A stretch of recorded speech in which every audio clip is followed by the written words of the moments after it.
హరే కృష్ణ. మనం పుట్టినరోజు చేసుకోవడం సరైనదేనా? మరణం అంటే భయమా? పునర్జన్మ ఉన్నదా? మనం చూస్తే పుట్టినరోజు అనేది మనకు సంబంధించిన ఒక సమయ సూచిక.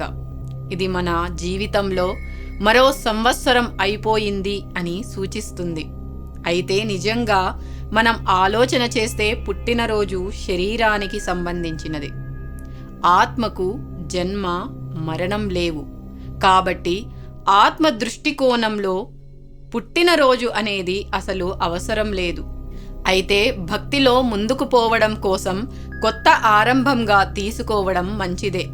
మన దేహంలో చాలా మార్పులు జరుగుతూ ఉంటాయి.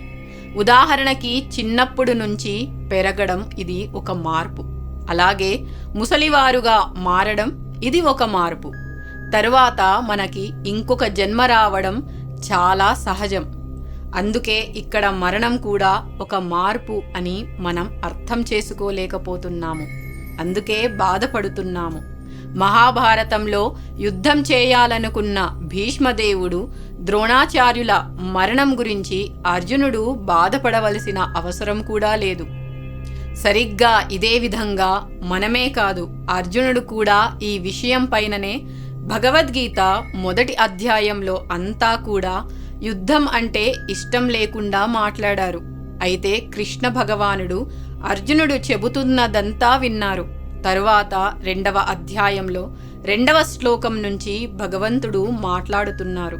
అయితే ఇక్కడ కృష్ణ భగవానుడు కూడా ఇదే విషయం 2వ అధ్యాయం 13వ శ్లోకంలో ఇలా చెబుతున్నారు.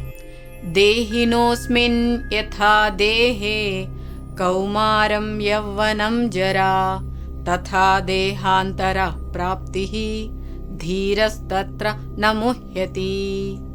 దేహినః అంటే ఈ దేహంలో ఉన్న ఆత్మ అంటే మనమే. నముహ్యతి అంటే విషాదానికి లోను కాకుండా అని అర్థం. అంటే దేహి ఈ శరీరంలో బాల్యం నుంచి యవ్వనానికి, దాని నుండి ముసలితనానికి క్రమంగా వెళ్తున్నట్లుగానే మరణం తర్వాత వేరొక దేహంలోకి వెళ్తారు. ఇటువంటి మార్పుచే ధీరుడు మోహం పొందడు. అంటే ప్రతి ఒక్కరూ కూడా ఆత్మ అయి ఉన్నారు.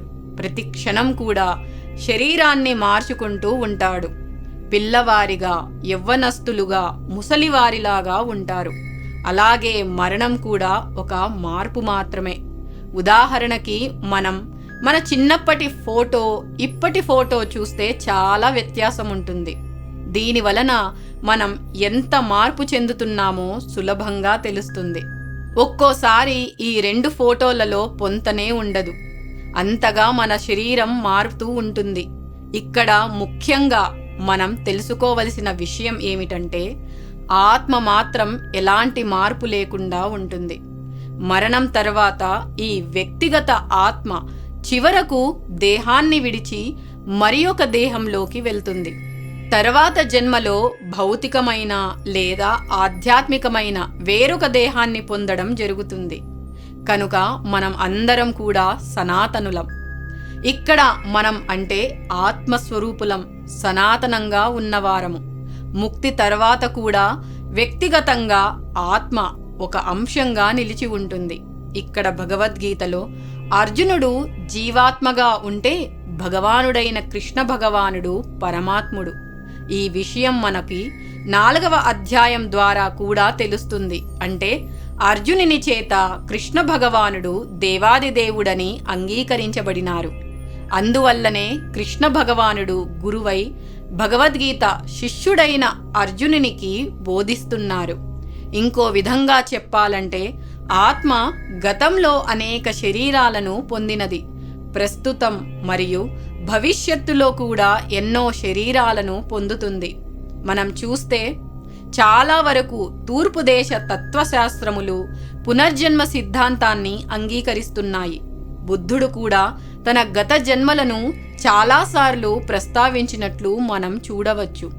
ఇంకా ప్రపంచవ్యాప్తంగా సైబీరియా, పశ్చిమ ఆఫ్రికా, ఉత్తర అమెరికా మరియు ఆస్ట్రేలియా వంటి ప్రాంతాలలో చాలా ఆదివాసీ సమాజాలలో పునర్జన్మపై నమ్మకం మనం చూడవచ్చు. ప్రస్తుత శరీరం బాల్యం, యవ్వనం మరియు వృద్ధాప్యం అనే 3 దశలను అనుభవిస్తుంది. ఇది సహజం. అలాగే ప్రస్తుత శరీరం నుంచి కొత్త శరీరం పొందడం కూడా సహజం అని అర్థం చేసుకోవాలి.